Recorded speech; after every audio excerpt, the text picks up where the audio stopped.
नाज़रीन, ॾखण पंजाब जे सादकाबाद शहर में एक प्राइवेट अस्पताल में पंहिंजी नौयत जो अनोखो ऐं मुनफ़रद ऑपरेशन कयो वियो आहे, जंहिं सबबि डॉक्टर बि हैरान ऐं परेशान रहिजी विया आहिनि। वधीक ॾिसूं था असांजी रिपोर्टर अब्दुल मजीद शर जी ही रिपोर्ट। ॾखण पंजाब जे शहर सादकाबाद जी हिकु निजी अस्पताल में इंतहाई हैरान कंदड़ वाक़ियो पेश आयो आहे, जंहिंखे ॾिसी ऑपरेशन कंदड़ डॉक्टर ऐं अमलो हैरान ऐं परेशान थी विया आहिनि। सादिकाबाद जी बख्तावर मेमोरियल अस्पताल में पेट जी रसूली जे ऑपरेशन दौरान 10 महीननि जी ॿारड़ी जे पेट मां ऑपरेशन ज़रिए ॿार ॼाओ आहे। 10 महीननि जी ॿारड़ी जे पेट मां ॿार जो पैदा थियण ताजुब खां घटि न आहे। मेरा नाम डॉक्टर मुश्ताक अहमद है। मैं बच्चों का सर्जन, पीडियाट्रिक सर्जन और assistant professor Sheikh Zayed hospital में काम करता हूँ और ये बख्तावर मेमोरियल हॉस्पिटल में सादकाबाद में पहली दफ़ा हमने एक बहुत ही सादकाबाद की तारीख में पहली दफ़ा एक ऑपरेशन किया है, जिसमें 10 महीने का बच्चा जो हमारे पास प्रेजेंट किया था पेन एब्डामिन और एब्डामिनल मैस के साथ, तो हमने उसको ऑपरेशन किया।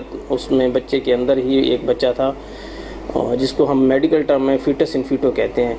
ये एक रेयर कंजेनिटल एनॉमली है, जिसमें जो ट्विंस होता है बच्चे के पेट के अंदर ही बनना शुरू हो जाता है। ये बहुत रेयर डिजीज़ है, एनॉमली है। ये बहुत रेयर रिपोर्ट हुई है। फर्स्ट केस इसका 1945 में रिपोर्ट हुआ था। उसके बाद ये रिपीटेडली वर्ल्ड वाइड रिपोर्ट होता रहा है। तो हमने इसका ऑपरेशन किया। अल्हम्दुलिल्लाह बच्चा के पेट से जो बच्चा फीटस निकाला है वो बड़ी तसल्ली से आराम से निकाल लिया और बच्चा जो है वो भी बिल्कुल स्टेबल है। उसको इंशाल्लाह जल्द ही उसको जो है ना जो सैंपल हम जो निकाला है उसको टेस्ट के लिए भिजवा दिए। और डॉक्टर जो चवण आहे त ॿारड़ी खे पेट में दर्द सबबि अस्पताल आंदो वियो हुयो, जिते संदसि अल्ट्रासाउंड कयो वियो। अल्ट्रासाउंड में ॿारड़ी जे पेट में रसूली ऐं पाणी जी झली नज़र आई, जंहिंजो ऑपरेशन कयो वियो त ॿारड़ो संदसि पेट में परवरिश पाए रहियो हुयो।